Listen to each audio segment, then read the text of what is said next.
Hello fellow cyborgs, and welcome to another Hindsight is 2020 video where I tell you about some books that I've recently reread. I recently reread the Princess Tales series by Gail Carson Levine. This is a series of very short, they're practically short story length, middle grade fairy tale adaptations. They come illustrated and beautifully produced so that they're these little tiny hardbacks that are just perfect for children's hands, and was mostly the reason why I picked up the Princess Test in the first place when I was a child. I just couldn't resist the cute book even though it did not have mermaids. This middle grade series is one that I am really fond of. Not only are they packaged really beautifully, but each of these retellings subverts the original fairy tales and improves upon them. A lot of the princesses, or at least the female characters and the male characters as well, have more personality and more agency. These also tend to be a lot more comic than the original fairy tales, sometimes in an absurd way, and especially when making fun of adult characters. But these held up for me as an adult reader as well. I enjoyed how she played around with the fairy tale tropes, sometimes combining multiple fairy tales or just tropes within fairy tales within one story. It rewards the adult reader for sure, but it is definitely also enjoyable for kids. These all take place in the same kingdom of Biddle, and if you read these books in order, it moves chronologically through the royals. It seems like a lot of time passes between the books. Each new book has a new iteration of the king or queen, though they always have the same names, but this definitely just feels medieval throughout. It's not like we progress into any more defined historical eras. Let me go through these one by one and give you some more specifics. The Fairy's Mistake is the first book in this series, and this is a retelling on the Toads and Diamonds fairy tale. This is the fairy tale where one young lady is rewarded with diamonds and gems falling from her lips as she speaks, and another is punished by having snakes and creepy crawlies fall from her lips. This kind of turns it on its head though, because the reward and punishment kind of backfire for this fairy. This fairy also comes back in the final book in the series, which kind of brings things full circle. I don't remember really rereading this one as a child, though this was one of the 4 original books that I had. This one's not one of my favorites in the series, but it's definitely not my least favorite either. The Princess Test is the first book in the series that I read, and this was the book that I picked up from a book fair because it was such an adorable small hardback. This is a retelling of The Princess and the Pea. However, in this one, the princess has actual physical sensitivities, which makes it so that she's extra sensitive, and this book does take care to show how that is an actual problem for her, the things that she misses out on because of these sensitivities, but it also shows the things that she's good at because she's had to cope with these sensitivities. I thought that this was a pretty well balanced view of a sort of disability. I also enjoyed how in this book, as well in most of the other ones, the romance between our princess and prince figure have much better explanations than in the original fairy tales where love at first sight or fate is kind of the only reason. I also really love all of the princess tests. It's a really fun part of this, and it makes me giggle every time I read it. Princess Sonora and the Long Sleep is a Sleeping Beauty retelling. This one is my favorite one of the series, even though I don't think that this was necessarily my favorite as a child. The twist with this one is that when Sonora is an infant and is being bestowed gifts by fairies, one of them bestows her with great intelligence,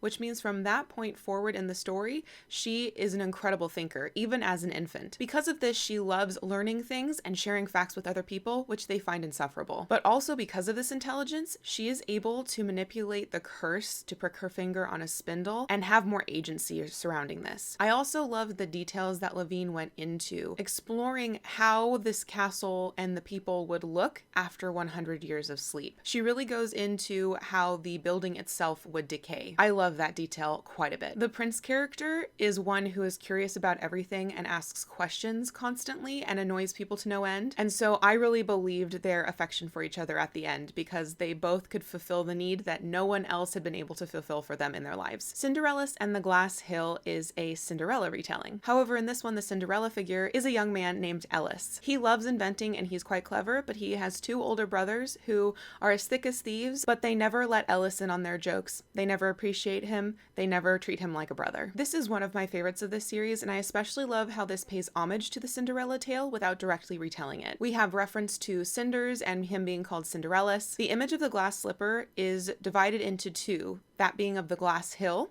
and also of a missing piece of armor that they use to identify Ellis. Instead of a fairy godmother, there are 3 magical horses that help Ellis along with his journey, and I also really enjoyed how Ellis and the princess have a bit of a meet cute before they end up having to meet and get married. Again, the romance is a little bit more explained and a little bit more believable. This one's really clever. I really enjoy it as well. Those first 4 were the books that I purchased as a child. I didn't purchase them, my parents purchased them for me. I thought that these books were the only only ones in the series, but it was when I was in university that I realized there were 2 more. I bought those editions used on Amazon, I assume, and they're not as in good condition as the ones I just showed you. This is For Biddles Sake, which came without a dust jacket, but I love it anyway. This is another of my favorites. This one is quite clever. This begins as a retelling of Rapunzel, but then morphs into a retelling of kind of the Frog Prince or the White Cat. Both of them are animal bridegroom stories. Again, this has a romance that I thought was pretty well developed and planted within the story. One of my favorite subplots in here, though, is about the fairy who ends up raising the Rapunzel-like figure. She has anger management issues and jealousy issues, and her overcoming those is key to the plot of this. I really, really loved that. This is probably one of the most impressive in how Levine is able to combine 2 fairy tales that we know pretty well together in an almost seamless fashion. The final book in the series is The Fairies Return. This is the titular fairy in The Fairy's Mistake, the first book in the series. This one seemed to be more of an original story by Levine, a la fairy tales, rather than a retelling of one or several fairy tales. I could be wrong, I didn't look this up, but I didn't recognize any specific fairy tale this was going off of. And because of that, I think this suffered a lot. The plot didn't seem as complex, and the relationship between the 2 characters I thought was not as believable as the others. They definitely pine over each other a lot more and are more irrationally in love with each other and say so for longer periods in the book than in the other 5 that precede this. This also drags a lot. The 2 characters are miserable for many pages of this relatively small book because they're not together, and it just kind of